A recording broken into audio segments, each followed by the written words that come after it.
Wise words. Let me introduce the first panel discussion for the morning, which is very important, it's very pertinent, it's breaking stereotypes, the government schools of the future.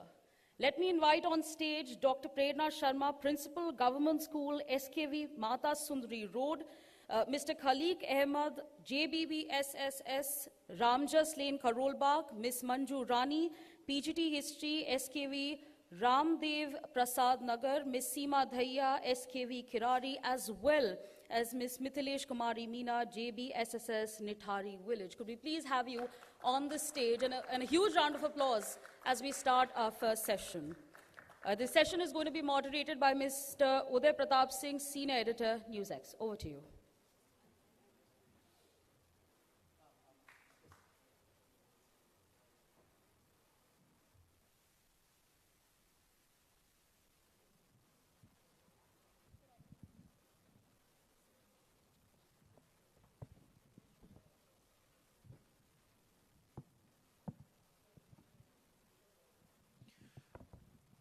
नमस्कार, अब वार्ता का समय आ गया है. Yes, it's time now for the conversation for our special first edition of the First in Class Awards and Conclave 2026. And of course, it's very appropriate that we are beginning this conversation by talking about the government school of the future. We've seen a transformation in Delhi's government schools. उन्होंने दिखा दिया है कि ये किसी से कम नहीं, और इसलिए ये भी उचित है कि दूसरे स्थान पर नहीं, तीसरे स्थान पर नहीं, प्रथम स्थान पे हमारे कॉन्क्लेव पे आज सरकारी स्कूल के प्रिंसिपल्स और टीचर्स आए हैं. तो आप सबका बहुत बहुत स्वागत है. पहले तो मैं डॉक्टर प्रेरणा शर्मा आपसे शुरू करना चाहता हूं, क्योंकि जैसे मैं बात कर रहा हूं कि ट्रांसफॉर्म हो गए गवर्नमेंट स्कूल्स. हम देख रहे हैं आपके कितने अच्छे मार्क्स आते हैं हर साल, आपके स्टूडेंट्स कितना अच्छा कर रहे हैं खेलकूद में भी, अपने पढ़ाई में भी, और कहां कहां जा रहे हैं पूरे विश्व भर में.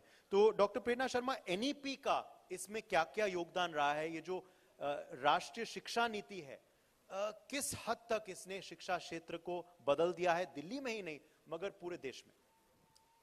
So thank you so much. And NEP 2020 हमारे स्कूलों में शुरू हो चुकी है, and it is under process. और NEP 2020 के बेसिस पर ही हमारे स्कूलों में स्पेशली हमारी गवर्नमेंट ने कई इनिशिएटिव्स भी शुरू किए हैं, जैसे कि राष्ट्रीय नीति, साइंस ऑफ लिविंग, नीव, जिसमें कि कहा गया है NEP में कि बच्चों को स्किल एजुकेशन, वोकेशनल एजुकेशन देना ज़रूरी है. तो उसमें नीव का एक बहुत बड़ा रोल है. उसमें बच्चों को एंटरप्रेन्योरशिप स्किल्स के लिए सिखाया जाता है, उनकी इंटर्नशिप्स होती हैं, उनकी इंडस्ट्रियल विजिट होती है. अभी कल ही मेरे स्कूल के बच्चे सोनीपत होके आए हैं, तो and they really enjoyed and they learned a lot. वहाँ पे वो एक काउ फार्म में गए थे, डेयरी फार्म में गए थे, so they learn, they were very happy. So earlier like as the title is breaking stereotypes. So जो एक गवर्नमेंट स्कूल की एक इमेज रही है कि वहाँ पे पढ़ाई नहीं होती या वहाँ पे टीचर्स इतना ध्यान नहीं देते, whatever is the image, तो long ago it was broken and we are still continuing कि हम बेस्ट वे में जो भी हमारे टीचर्स हैं, प्रिंसिपल्स हैं, हम लोग ज़्यादा से ज़्यादा बच्चों पे लाइक इंडिविजुअल अटेंशन दें, और जो हमारे मार्जिनलाइज्ड ग्रुप्स हैं उन तक भी हम पहुँचे. और NEP जो है ये तो बिल्कुल पाथ ब्रेकिंग है, NEP 2020. और इसमें जैसे कि पुरानी चीज़ों को भी लाया गया है, तो वो सारी चीज़ें FLN जो फाउंडेशन लर्निंग एंड न्यूमरेसी के लिए है, निपुण संकल्प हमारा शुरू हो चुका है. एंड इसमें ये है कि 26-27 तक वी आर प्लानिंग कि हम लोग इस टारगेट को अचीव कर लें कि बच्चों की जो फाउंडेशन लर्निंग एंड न्यूमरेसी है वो 100% तक अचीव हो.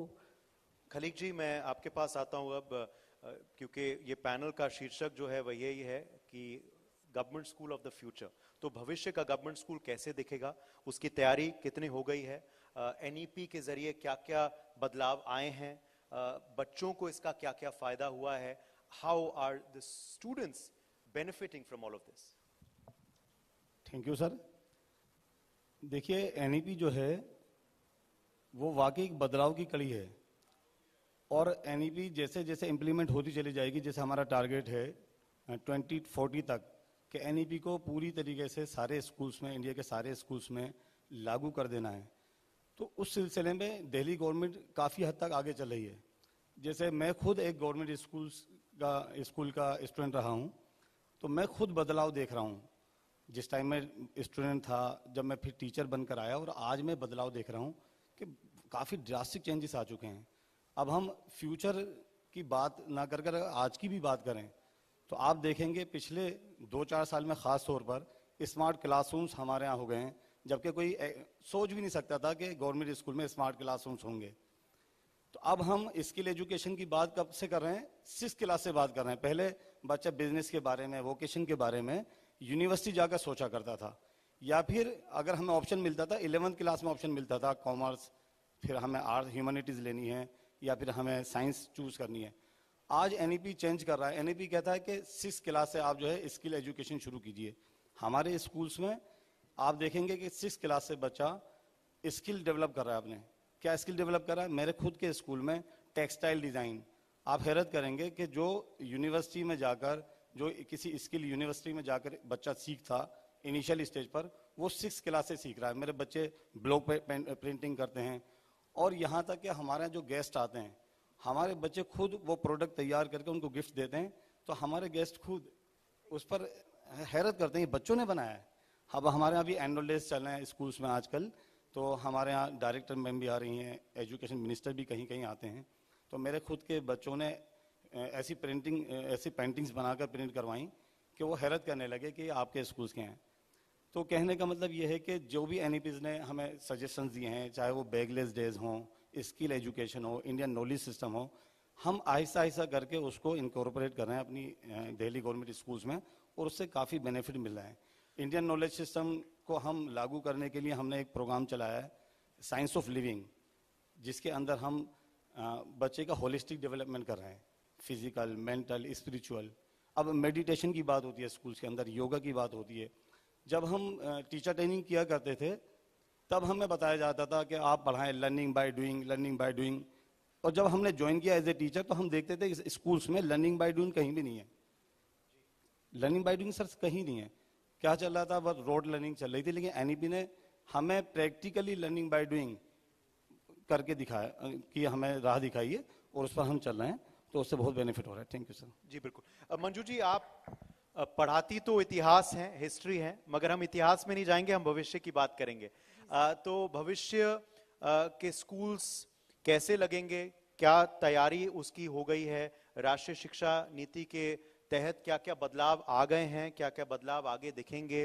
आप इस पे क्या क्या जानकारी देंगे? और भविष्य के स्टूडेंट्स के लिए भविष्य के स्टूडेंट्स के लिए जरूरी है कि उनको सारे स्किल स्कूल में ही मिल जाए, कि कैसे उनको जॉब्स आगे हासिल हों, कैसे जॉब्स में वो अपना बेस्ट दे पाएं। तो स्किलिंग के लिए भी क्या क्या आपके स्कूल्स में हो रहा है, क्या क्या बदलाव आए हैं, क्या क्या आगे देखने को मिलेंगे?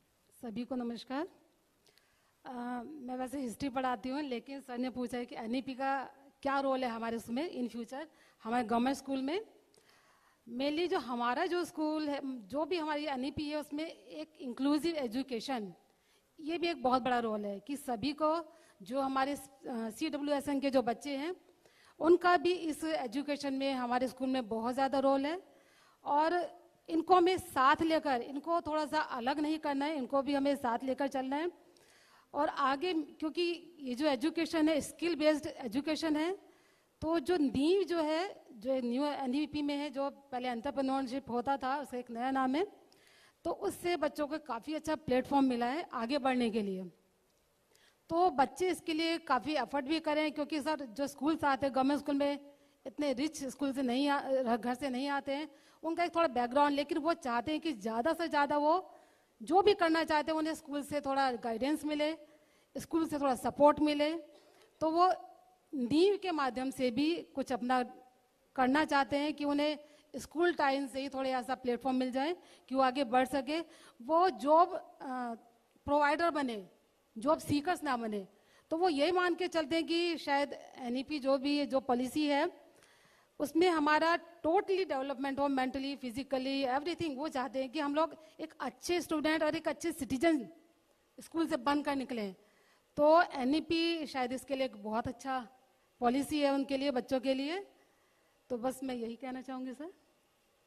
सीमा जी, मैं आपके पास आता हूं, क्योंकि सीमा जी हम देख रहे हैं ये बदलाव आ रहे हैं, बट नए इनोवेशंस क्या क्या आ गए हैं अब स्कूल्स में, आगे क्या क्या आएंगे?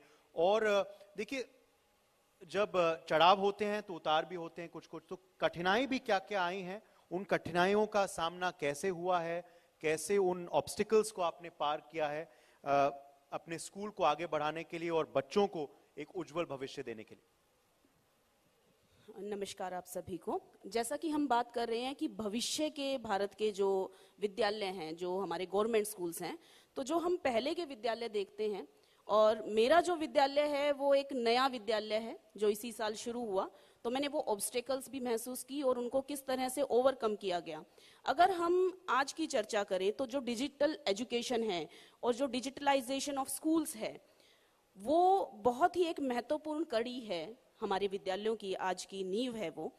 तो जब मैंने एडमिशन प्रोसेस की बात करें, प्रवेश जो होता था पहले, तो वो एक लंबा प्रोसेस बन जाता था, क्योंकि विद्यालयों को अपने दूसरे डिपार्टमेंट से कांटेक्ट करने में टाइम लगता था। तो digitalisation has help that. Digitalisation की वजह से ये सारी प्रोसेसेस बहुत जल्दी हो जाती हैं, जिससे कि शिक्षकों का समय बच रहा है और वो अच्छी तरह से जो उनका अपना एक प्रमुख उद्देश्य है कि उन्हें बच्चों को एक अच्छी शिक्षा देनी है, उस पर कार्य कर पा रहे हैं। तो ये जो डिजिटलाइजेशन है, इंटरेक्टिव पैनल्स जो स्कूल में लगाए जा रहे हैं, लगभग 300 वर्चुअल लैब्स का जो प्लान है दिल्ली गवर्नमेंट का इन एवरी स्कूल, तो वो जो प्लान है that's working fabulously for schools. और इसी में मैं कहना चाहूँगी कि इंटरेक्टिव पैनल की जब हम बात करते हैं, तो हमारे लिए एक ख्वाब होता था कि हम अपने देश के प्रधानमंत्री को सुने, देश के राष्ट्रपति को सुने। आज हमारे स्कूल्स में वो लैब्स हैं, वो जगह अवेलेबल है बच्चों के लिए, जहां इंटरेक्टिव पैनल पर उनके लिए वो सुविधा उपलब्ध है कि वो उन्हें सामने देख पा रहे हैं। वो अपने प्रधानाध्यापक से, अपने अध्यापकों से वो जो चर्चा हुई उस पर चर्चा कर पा रहे हैं। तो ये एक चेंज आया है हमारे छात्रों में भी, हमारे शिक्षकों में भी, कि वो बहुत ही उन्मुख हो गए हैं इन चीजों के प्रति। तो इसी चीज को समराइज करते हुए मैं 2 पंक्तियां, अगर आपकी इजाजत हो तो कविता के रूप में पेश करना चाहूंगी कि बदल रही तस्वीर भारत की, बदल रही तस्वीर भारत की, नव उदय नव जीवन नव सांसें हैं राहत की। लहर दौड़ पड़ी है जो विश्व संग, कदम से कदम मिला चल पाने की, जाग उठी है उमंग हर मन में, आसमां को छूकर तारों को पा जाने की। हर बालक हो तरंगित, हर बालक छू जाए तरंग, इस नव भारत की हमने डिजिटल शिक्षा से केवल यही एक चाहत की, यही एक चाहत की। तो इसी में मैंने सारी अपनी जो वो है तालियां हो जाएं वो कर प्लीज दी ये है। कविता के लिए। तो मेरे छात्रों का एक और उदाहरण है कि अभी नया स्कूल शुरू हुआ, उसके बावजूद मेरे जो आर्ट्स के और कॉमर्स के बच्चे हैं, उन्होंने मिलकर एक हेलमेट डिजाइन किया नीव के अंतर्गत, जिसमें कि पूरा सेफ्टी हेलमेट है, ब्लूटूथ डिवाइस उसमें है, सोलर पैनल से कैमरा उसमें चलता है। तो मतलब बच्चे वहां जा रहे हैं और वो शिक्षकों की मदद से जा रहे हैं। तो ये हैं हमारे आज के जो विद्यालय हैं, हमारे जो गवर्नमेंट स्कूल्स हैं। ये थैंक यू। पूर्व प्रधानमंत्री वाजपेयी जी का भी तरीका था कि कुछ चीजें जो लफ्जों में नहीं बयां की जाती वो कविताओं में आप पेश करें, तो ही इज माई इम्पैक्ट ज्यादा आइडल रहता है। सर। मैं कविताएं लिखती हूँ और मेरे आइडल हैं वाजपेयी जी, उन्हीं की कविताओं को गाया भी है मैंने। तो बस उन्हीं से प्रेरित हूँ और उन्हीं के राह पर चल रही हूँ। धन्यवाद। मिथिलेश जी, मैं आपके पास आना चाहता हूं, क्योंकि हम देख रहे हैं ये बदलाव जरूर आ रहे हैं सरकारी स्कूलों में, मगर ये जैसे अभी सीमा जी ने भी जिक्र किया, डिजिटल शिक्षा जब मिल रही है तो डिजिटल की दुनिया के खतरे भी आते हैं। तो उन खतरों से कैसे आप बच्चों को प्रोटेक्ट करते हैं, उनको क्या क्या सलाह देते हैं, सीख देते हैं यंग एज से, कैसे खतरों से बचा जाए, कैसे फायदों का उपयोग किया जाए? तो ये बैलेंस कैसे आप बनाती हैं बच्चों में, सरकारी स्कूलों में, और क्या क्या बदलाव, क्या क्या न्यू इनोवेशंस आपके स्कूल में हो रहे हैं, आपके नेतृत्व में हो रहे हैं? Thank you so much sir. यहाँ आपने 2 क्वेश्चंस मुझसे पूछे हैं। फर्स्ट क्वेश्चन है आपका कि जो डिजिटल डिवाइसेज आ गई है और उसकी वजह से सोशल मीडिया को लेकर बच्चों में क्या खतरे उत्पन्न हो रहे हैं। और उसके लिए हमारे डिपार्टमेंट के द्वारा या एजुकेशन सिस्टम में क्या प्रयास किए जा रहे हैं। तो सोशल मीडिया का उपयोग ना केवल पॉजिटिव तो है, लेकिन पॉजिटिव के साथ साथ उसके मिसयूज होने के चांसेस बहुत ज़्यादा होते हैं, क्योंकि समय की बर्बादी होती है, साइबर क्राइम में बच्चों के फंसने के और बहुत सारे रीजंस होते हैं। तो ऐसे में डिपार्टमेंट के द्वारा ईवीजीसी हर विद्यालय में, मोस्टली स्कूल्स में एक ईवीजीसी टीचर होता है जो टाइम टू टाइम इन बच्चों की काउंसलिंग करता है एंड इन बच्चों को इसके जो दुरुपयोग होते हैं उसके मिसयूजेस को बताया जाता है, अवेयर किया जाता है इन बच्चों को सोशल मीडिया के। इसके अलावा mental and health awareness programme भी टाइम टू टाइम कंडक्ट किए जाते हैं। अभी साइंस ऑफ लिविंग जो हमारी स्कीम चल रही है डिपार्टमेंट में, उस स्कीम के तहत भी इन बच्चों के कई काउंसलिंग सेशंस करवाए गए हैं, स्कूल्स में डायलॉग सेशन करवाए गए हैं। दूसरा क्वेश्चन आता है आपका जो आपने पूछा है न्यू इनोवेशंस। तो जो डिपार्टमेंट में हालांकि ऑल ओवर इंडिया में कई इनोवेशंस लाए गए हैं, जैसे कि बच्चों में एकेडमिक गैप पैंडेमिक के कारण जो पैदा हो गया था, तो उसको दूर करने के लिए निपुण भारत अभियान लाया गया था, जिसमें ये था कि प्राइमरी लेवल पर बच्चों को बेसिक न्यूमरेसी, लिटरेसी एंड जो है रीडिंग राइटिंग स्किल आ जाए।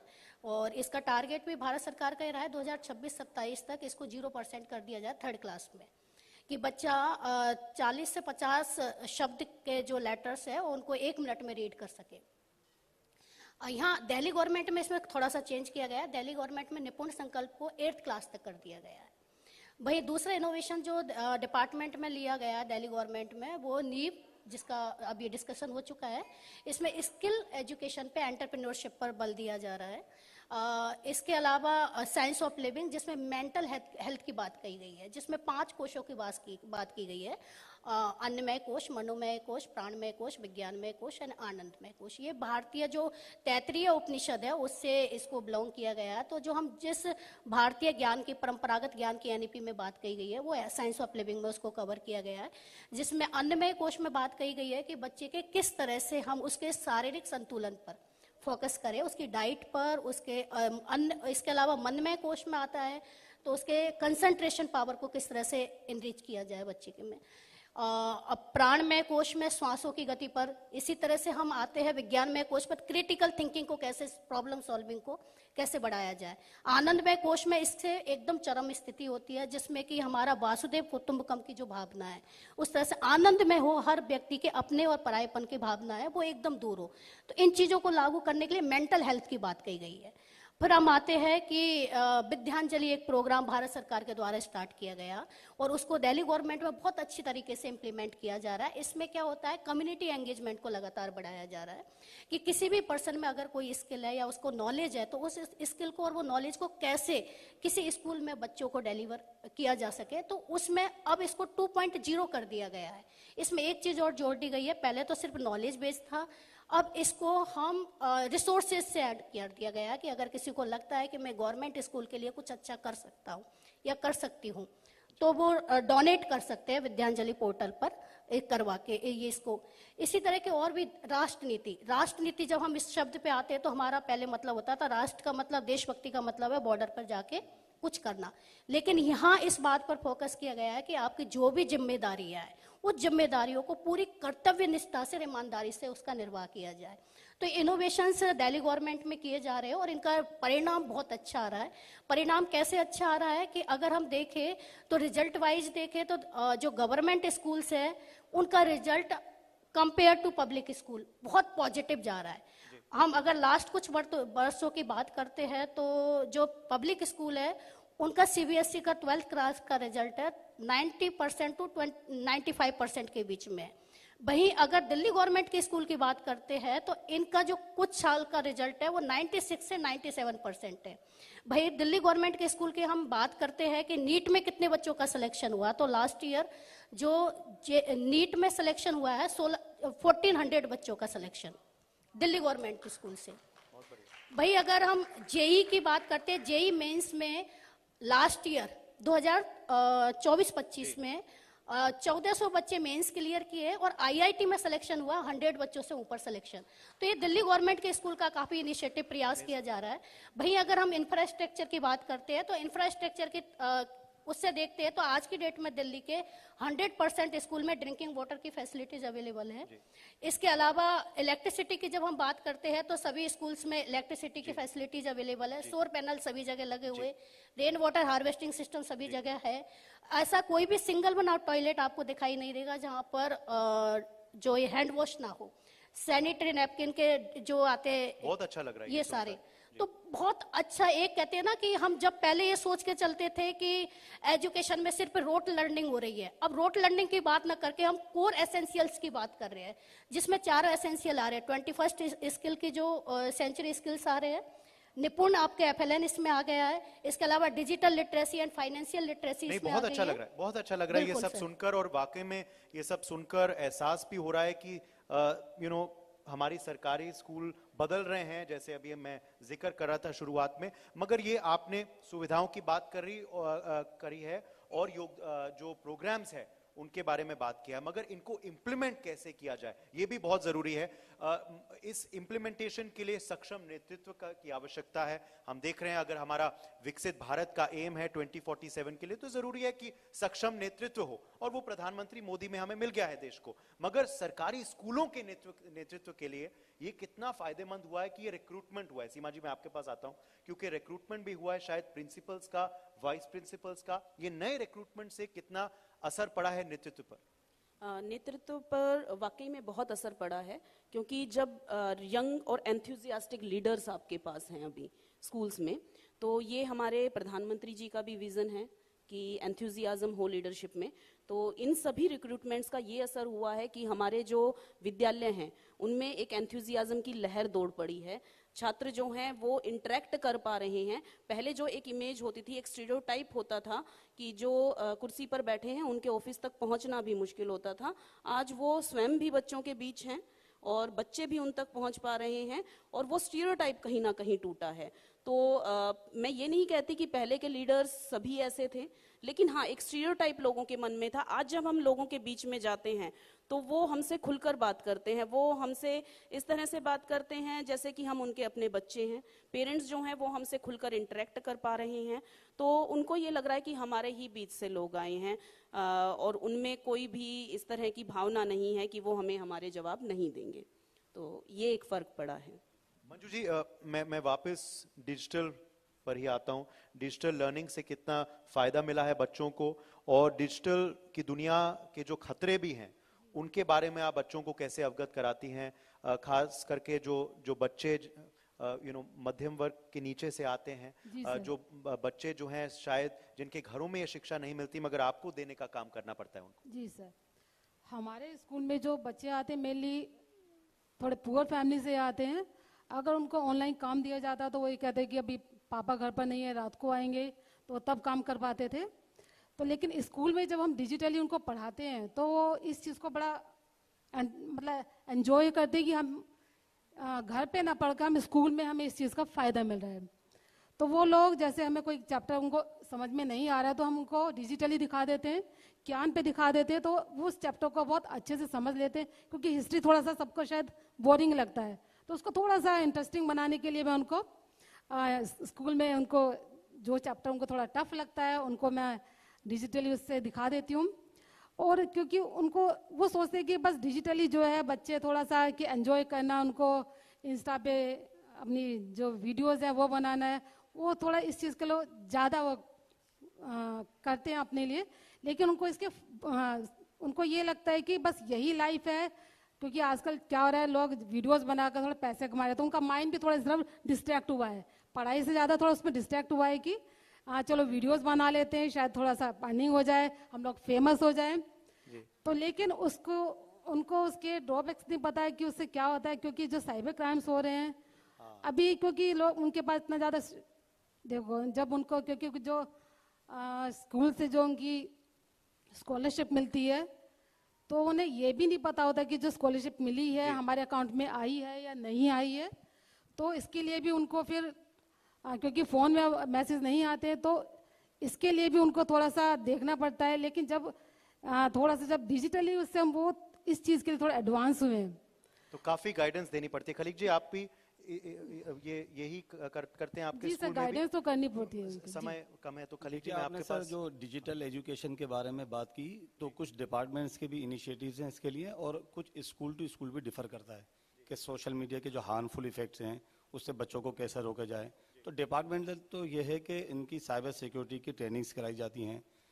अब देखेंगे आप कि SHO, यानी जब उनसे वास्ता हमारा तभी पड़ता था जब कोई क्राइम होता था, आज वो स्कूल्स में आते हैं, अपनी टीम्स को भेजते हैं, साइबर सिक्योरिटी पर, साइबर फ्रॉड्स पर वो ट्रेनिंग्स दी जाती हैं, स्कूल में इम्पार्ट की जाती हैं डिपार्टमेंटल गाइडलाइंस के तहत।